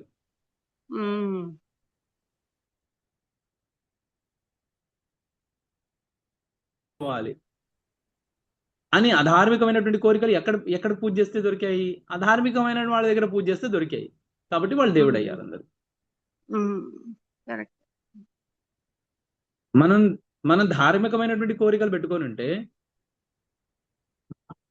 ధార్మికమైనటువంటి పూజలు పునస్కారాలతో మనం సంపాదించుకునే వాళ్ళము. గురుగారు మీరు చెప్పినట్టు వీటన్నిటికీ మూలం ఆ అదృష్టమే గురుగారు. అవును గురుగారు. అవును, అప్పటికప్పుడు కావాలి, వాళ్ళు అనుకున్నది కావాలి కాబట్టి ఎట్లయినా ఎవరినైనా కొలుస్తారు. అవును. ఇప్పుడు బైబిల్లో మాత్రమే సాతాన్ ఉంది, మన దగ్గర లేదా? ఉంది. పిశాచం మన దగ్గర కూడా ఉంది. పిశాచోపాసన చేసే రాక్షసులు కాదండి, రాక్షసులు కూడా ధార్మికులే అండి. వాళ్ళు కేవలం దేవతల దృష్టిలో ధార్మికులు. ఎందుకంటే దేవతలకు లభించాల్సినటువంటి పదవిని వాళ్ళు పొందాలనుకుంటున్నారు కాబట్టి. అంటే ఇప్పుడు రావణాసురుడు ఉన్నాడు ధార్మికుడు, అంటే ఒక విధంగా చూస్తే అధర్మమే చేశాడు కదా. సో రావణాసురుడు నాస్తికుడు కాదు. అధర్మం చేస్తేనే వాడిని శిక్షించాము. వీళ్ళు అధర్మం కాదు కదా, వీళ్ళు కుధర్మము విధర్మము. ఇంకా దీనికి ఏం పేరు పెడదాం? ఇంకా ఇవి మనము అసలు డిస్కస్ కూడా చేసుకోలేము, అన్ని రకాలు చేస్తున్నారు. ఇప్పుడు భగవద్గీతకి నేను భాష్యం అని రాస్తూ, దానికి భాష్యం అని పేరు పెట్టి నేను భగవద్గీతకి భాగవతానికి భాష్యం రాస్తున్నానని చెప్పి దాన్ని రెండింటినీ బైబిల్కి ఖురాన్కి ఇవి రెండు ఒకటే. జీవాత్మ గురించి చెబుతూ జీవాత్మ పరమాత్మ గురించి డిస్కషన్ చేస్తూ బైబిల్లో కూడా ఇలాగే ఉందంటే, బైబిల్లో ఆత్మ కాన్సెప్టే ఇది లేదు కదా, ఖురాన్ లో ఆత్మ కాన్సెప్టే ఇది లేదు కదా. అసలు జన్మలే లేవు, ఆత్మలు లేవు, జన్మలు లేవు. ఇప్పుడు ఇదే భాగవతం యొక్క కాన్సెప్ట్ ని అన్ని పురాణాలు ఒప్పుకుంటాయి. సృష్టి, ప్రస్థితి, లయము, తర్వాత తిరోధానము, ఇవన్నీ కూడా అన్ని పురాణాలు ఒప్పుకుంటాయి. అన్ని కూడా ఆత్మ జీవాత్మ గురించే మాట్లాడతాయి, పరమాత్మ గురించే మాట్లాడతాయి. అలాంటిది శివ పురాణం అప్రమాణికము, స్కంద పురాణం అప్రాణికము, కానీ బైబిల్ ఖురాన్ ప్రమాణికం అంటే వివేకానంద చెప్పాడు. మొహమ్మద్ ఆయన ధ్యానంలో కూర్చున్నప్పుడు ఆయన మాట్లాడిన మాటలన్నీ జ్ఞానతుల్యమైన జ్ఞానంతో మాటలు. ఆ సమాధి స్థితి నుంచి దిగి వచ్చినప్పుడు ఆయన పిచ్చి పిచ్చిగా మాట్లాడాడు. అంటే మీరు ఎందుకు సమర్థిస్తున్నారు? అంటే అసలు వాళ్ళకి ఒక సమాధి అనే కాన్సెప్ట్ ఉందా? వాళ్ళకి అసలు సమాధిలోకి వెళ్ళి నేను ఎక్కడా చెప్పలేదు. నేను ఏదో గుహలో కూర్చుంటే నాకు గేబ్రియల్ చెప్పిందని కదా అన్నాడు. ఉమ్. ఇంకా శంకర్ల వారిని ఎన్ని మాటలు అంటారు వాళ్ళు, మాయావాది ఫిలాసఫీ అని చెప్పి అసలు శంకర్ల మరి శంకర్ల శంకర్ల గురించి వదిలేసేయండి మాయ. వాళ్ళు తులసీదాసు కూడా అర్ధమాయావాది అని ఆయన పేరు. అయ్యో. వశిష్ఠుడిని ఒప్పుకోడు ఆయన. శ్రీల ప్రభుపాద ఆయన అనాలో వాడనాలో తెలీదు. వాళ్ళందరినీ పూర్వీకులను వదిలేసేయండి. కరపాత్రి స్వామి వారిని ఆయన ఆయన ఆయన పుస్తకంలో రాశాడండి, రాస్కల్స్ లైక్ కరపాత్రి అని చెప్పి. ఓ గాడ్. అయ్యో. అసలు ఇవన్నీ ఒక విధంగా ఇవన్నీ వింటుంటే ఎంతో పాపం చుట్టుకుంటుందో అనిపిస్తుంది, భయం వేస్తుంది. ఇలాంటి మీరు ఇంతకు ముందు పాటలు వచ్చారో ఏదో లాస్ట్ ఇంకా అసలు అంటే యోగ వాసిష్టం ద్వారా వీళ్ళని చెప్తున్నాం కానీ, ఇస్కాన్ కృష్ణుడిని మీరు ఇప్పుడు కృష్ణుడి బొమ్మను చూడండి ఇస్కాన్ పుస్తకాల మీద. తిలకం ఉండదు. ఈ రోజు దేవక్ గారు ఫోన్ చేశారు, చెప్పాను నేను. ఇవాళ మీరు పోస్ట్ చేసినారు, ఇవాళ మీరు పెట్టారు కదా గురువు గారు, ఏంటి బైబిల్ తోటి కంపేర్ చేసి, ఇస్లాం బైబిల్ ఖురాన్ తోటి కంపేర్ చేసి భాగవతం ఉంటుంది అన్నట్టు రాశారు అనేసి చెప్పి పోస్ట్ పెట్టారు కదా. పెడితే నాకు క్యూరియస్ కి ఏంటి ఏ కాంటెక్స్ట్ లో గురువు గారు ఇది చెప్పారు అనేసి, నేను అంటే మిమ్మల్ని ఎందుకు డిస్టర్బ్ చేయడం అని చెప్పి ఈయన యాక్టివ్ గా కనిపిస్తేను ఈయనకి పిన్ చేస్తాను, రాఘవేందర్ గారు ఐ థింక్. సో ఆయన అప్పుడు లైక్ హీ స్టార్టెడ్ ఇలా ఈ కాంటెక్స్ట్ లో వచ్చింది లాగా, ఇది వరకు బొమ్మలు కూడా కృష్ణుడివి వేరుగా ఉండేవి, ఇప్పుడు కూడా వేరుగా ఉంటున్నాయి, అర్జునుడికి చొక్కా వేసి ఉంటుంది అలాగా అని అంటుంటే, నేను మధ్యాహ్నం కూర్చొని కొంచెం రీసెర్చ్ చేసి దాని మీద అదంతా ఓహో ఇలా నేను అప్పుడు చూస్తూ ఉన్నాను. సరే ఇంకా నేను ఇవాళ నుంచి అటెండ్ అవ్వాలి నాకు అంటే ఇలా మంచి డిస్కషన్ అవుతుంది అనేసి నాకు అంత ఇది లేదు, నేను ఏదో ఇలా స్కిప్ చేస్తూ ఉన్నాను. మొన్నటి వరకు గురువు గారి ప్రవచనాలు అవుతూ ఉన్నాయి ఇక్కడ కూడాను. సో ఎనీవే దానివల్ల ఇది అంతా సరే అటెండ్ అవుతానండి వాళ్ళ నుంచి ఎలాగైనా అని చెప్పి. దేవకి గారు కాస్త ఇబ్బంది అయినా కూడా 8:30కి పాఠం పెట్టింది ఎందుకు అంటే గురు ప్రవచనంతో క్లాష్ అవ్వకూడదని. గురువు గారండి మా ఇల్లు మీకు తెలుసు కదా, మీకు తెలియదే అని చెప్పండి. 8:30కి అక్కడ ప్రవచనం అయితే నేను వచ్చేటప్పుడు 10:30 అవుతుంది గురువు గారు వచ్చేటప్పటికి. సో ఇప్పుడు ఏం లేదులేండి, ఇంకా ఇలాగనే నేను వస్తాను, నేను వింటాను. అంటే ఇప్పుడు ఈ సుమారుగా అంటే అన్ని రోజులు ఇలాంటి విషయాలు చెప్పుకున్నామని లేదు, కాకపోతే ఇప్పుడు నేను ఇవన్నీ ఎందుకు చెప్పాల్సి వస్తుంది అంటే, యోగ వాసిష్టం చెప్తున్నప్పుడు ఇప్పుడు ఈ శ్లోకానికి వేరే ఎక్కడ ఉంది ఏమైనా ఉంది అని ఒకసారి రీసెర్చ్ చేస్తున్నప్పుడు ఇవన్నీ ఇట్లా కనిపిస్తుంది అనమాట. అంటే యోగ వాసిష్టం పుస్తకం పట్టుకున్నందుకు నాకు కూడా ఇంత జ్ఞానం వచ్చింది కదా అని నాకు అనిపించింది. అదే ఇవన్నీ రావాలి అంటే ఇప్పుడు ఇప్పుడు కాకపోయినా తర్వాత అయినా ఇవి విని ఎవరైనా యూనో ఒకళ్ళకి ఇంకోళ్ళకి చెప్పడానికి కూడా చాలా మంది మాకు ఎవరికి తెలియవు కదా గురుగారు, ఇలా ఎవరు ఎలాంటి వాళ్ళు అనేది కూడా. మీరంటే దీంట్లో ఉన్నారు, ఎంతమందితో కలిసి మాట్లాడుతూ ఉంటారు, అందరి గురించి తెలుస్తూ ఉంటుంది మీకు, కాబట్టి మీరు చెప్తే కాబట్టి మాకు ఇవన్నీ కూడా తెలియవు. సో ఇవన్నీ కాదు, ఇన్ఫాక్ట్ చెప్పాలంటే ఇప్పుడు ఈ ధర్మం ఈ విషయాలు కూడా మామూలుగా తెలుసుకోవడానికి కూడా అవకాశమే లేదు అసలు. సో అది తప్పకుండా వినడానికి రావాల్సిందే అసలు. సో ప్రయత్నం చేస్తాను రావడానికి. వినడం ఒకటే కాదు, నేను అంటున్నాను వీటిని చింతన కూడా చెయ్యాలి. ఇప్పుడు చెప్పాం బానే ఉంది.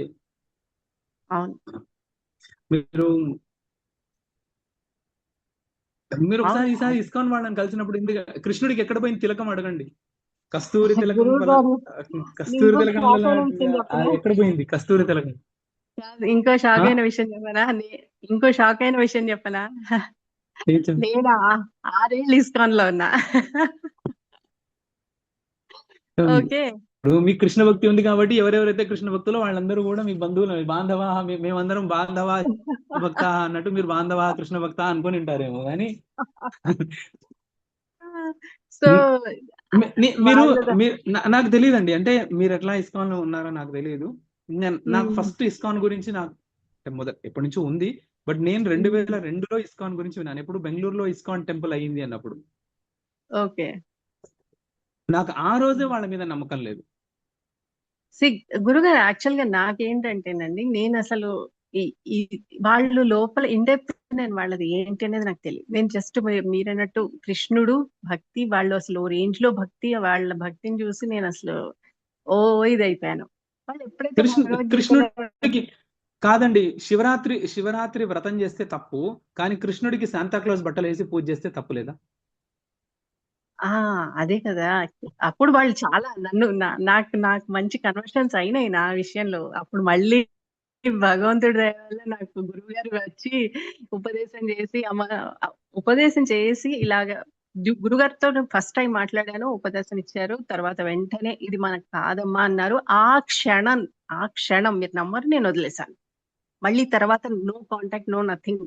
అసలు అలాగా అది ఆ గురువు వాక్యం అలా పడాల్సింది. అది బృందావనము కృష్ణుడు తిరిగిన చోటు అని చెప్పి మనం వెళ్ళి దర్శనం చేసుకోవడము, ఆ బృందావనం మట్టిని తీసి పెట్టుకోవడం ఏది తప్పులేదు, చేయొచ్చు. కానీ ఆ బృందావనంలో కృష్ణుడి పేరుతో ఉన్నటువంటి బిజినెస్ ప్లేసెస్ కి మాత్రం దూరం నుంచే దండం పెట్టు. ఏ ఆశ్రమైనా తీసుకోండి. ఇప్పుడు వాళ్ళ దాంట్లో ప్రేమానంద్ మహారాజ్ ఇవాళ విరాట్ కోహ్లీ ఆయన దగ్గరికి వెళ్ళిపోయాడు, విరాట్ కోహ్లీని మార్చాడని చాలా ఫేమస్ అయిపోయాడు కదా. ఆయన అంటాడు, బృందావనంలో కాళీకి చీపురుతో ఊడవడానికి కూడా అధికారం లేదు, బృందావనం వీధులు ఊడవడానికి కూడా కాళీ పనికి రాదు అని. ఆయన ఎవరు తెలుసా? అసలు సన్యాసం తీసుకుందే శాంకరమతంలో, కరపాత్రి స్వామివారి ఆశ్రమంలో సన్యాసం తీసుకున్నాడు ఆయన. ఇవాళ ఏదో రస సిద్ధాంతం అని చెప్పి ఆయన ఏదో కొత్తగా పెట్టుకొని ఆయన ఈ మాటలు అంటున్నాడు.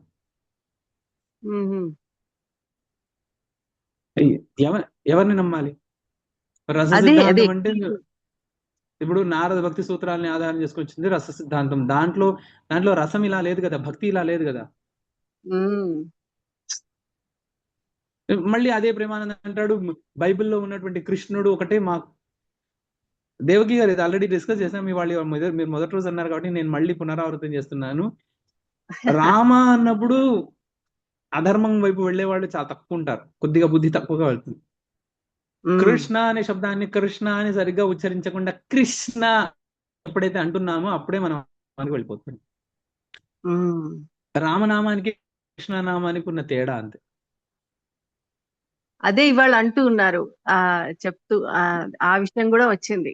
రాఘవేంద్ర గారు అంటూ ఉన్నారు, కృష్ణ అనేది ఆ పలకడంలో తేడా ఉండడం వల్లనే అది వేరేలాగా కూడా వస్తోంది, వాటి వల్ల ప్రభావము అనేసి చెప్తూ ఉన్నారు. అంటే ఎలా పలుకుతున్నారు అనేది నాకు డౌట్ వచ్చింది. కృష్ణ అని పలుకుతున్నారు. కృష్ణ, ఓకే. కాదు,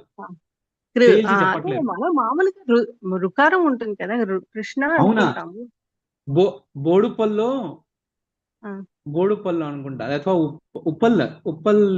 ఉప్పల్ రోడ్, ఆ బస్ స్టాండ్ రోడ్ లో, లేకపోతే హబ్సిగూడ రోడ్ లోను, అక్కడ కృష్ణ టవర్స్ అని ఉంటుంది. దాని మీద చూడండి ఒకసారి, ఎప్పుడైనా మీరు ఎట్టైనా వెళ్తే చూడండి, కృష్ణ అని రాసుంటారు, దాన్ని కృష్ణ రాయలేదు. చాలా పెద్ద పెద్ద అక్షరాలు. ఉప్పల్ రోడ్ లోనే అనుకుంటాను. రాఘవేంద్ర గారు మీరు గమనిస్తే చెప్పండి. ఉప్పల్ సర్కిల్ నుంచి ఉప్పల్ బస్ స్టాండ్ వెళ్లే రోడ్ లోనే అనుకుంటా. చెప్తాను గురుగారు.